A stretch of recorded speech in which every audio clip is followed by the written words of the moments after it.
দলীয় পরিচয়ে নির্বাচন করার অধিকার হারালেও বিএনপির প্রতীকে এবার সংসদ নির্বাচন করছে জামায়াতে ইসলামীর ২৫ নেতা।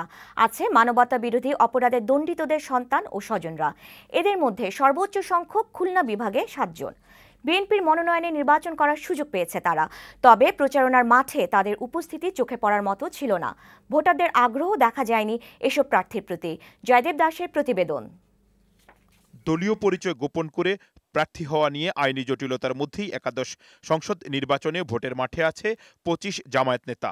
উচ্চ আদালতের রায়ে নির্বাচন কমিশনের নিবন্ধন হারায় জামায়াত, কিন্তু বিএনপির পরিচয়ে এবং প্রতীকে নির্বাচন করছেন তারা। এ নিয়ে সাধারণ ভোটারদের মধ্যেও রয়েছে নেতিবাচক প্রতিক্রিয়া।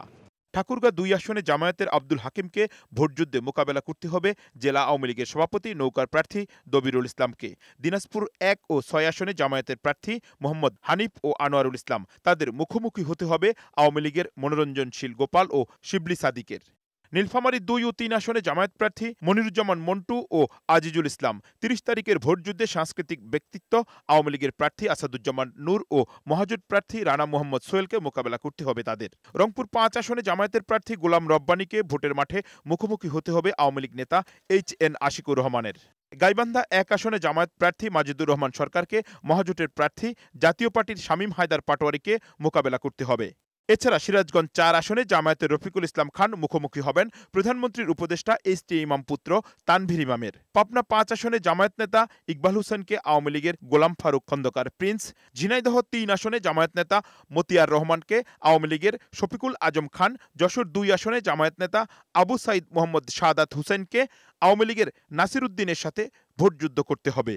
বাগেরহাট জেলার ৪টি আসনের ২টিতে আওয়ামী লীগ বেশ দাপটে থাকলেও জেলার ৩ ও ৪ আসনে জামায়াতের ২ নেতা আব্দুল ওদুদ ও আব্দুল আলিম ধানের শীষের প্রার্থী। তাদের প্রতিদ্বন্দ্বী আওয়ামী লীগের হাবিবুন্নাহার ও ডাক্তার মোজাম্মেল হোসেন। খুলনা ৫ আসনে জামায়াতের নীতি নির্ধারণী পর্যায়ের নেতা মিয়া গোলাম পরোয়ার ধানের শীষ নিয়ে মুখোমুখি হবেন মন্ত্রী নারায়ণ চন্দ্র চন্দর।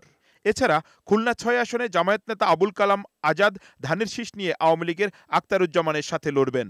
সাতক্ষীরা ২ আসনে জামায়াত নেতা আব্দুল খালেককে মুখোমুখি হতে হবে আওয়ামী লীগের মীর মুস্তাক আহমেদ রবির। সাতক্ষীরা ৪ আসনে জামায়াতের গাজী নজরুল ইসলাম নৌকার প্রার্থী SM জগলুল হায়দারের মুখোমুখি হবেন।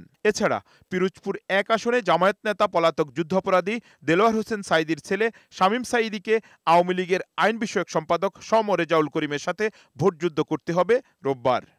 ঢাকা ১৫ আসনে জামায়াতের ডাক্তার শফিকুর রহমানকে আওয়ামী লীগের কামাল আহমেদ মজুমদারের মুখোমুখি হতে হবে। চট্টগ্রাম ১৫ আসনে জামায়াত নেতা ANM শামসুল ইসলামকে মোকাবেলা করতে হবে আওয়ামী লীগের আবু রেজা মোহাম্মদ নেজামুদ্দিন নদভীকে।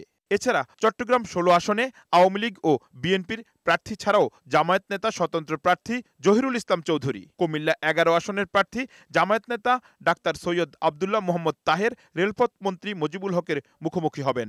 এছাড়া কক্সবাজার ২ আসনে স্বতন্ত্র প্রার্থী জামায়াত নেতা হামিদুর রহমান আজাদ, আওয়ামী লীগের আশেকুল্লাহ রফিক। চাঁপাইনবাবগঞ্জ ৩ আসনে নুরুল ইসলাম বুলবুল, আওয়ামী লীগের আব্দুল ওদুদ এবং পাবনা ১ আসনে জামায়াত নেতা নাজিবুর রহমানকে সাবেক স্বরাষ্ট্র প্রতিমন্ত্রী শামসুল হক টুকুর মুখোমুখি হতে হবে। জয়দেব দাস, বৈশাখী সংবাদ, ঢাকা।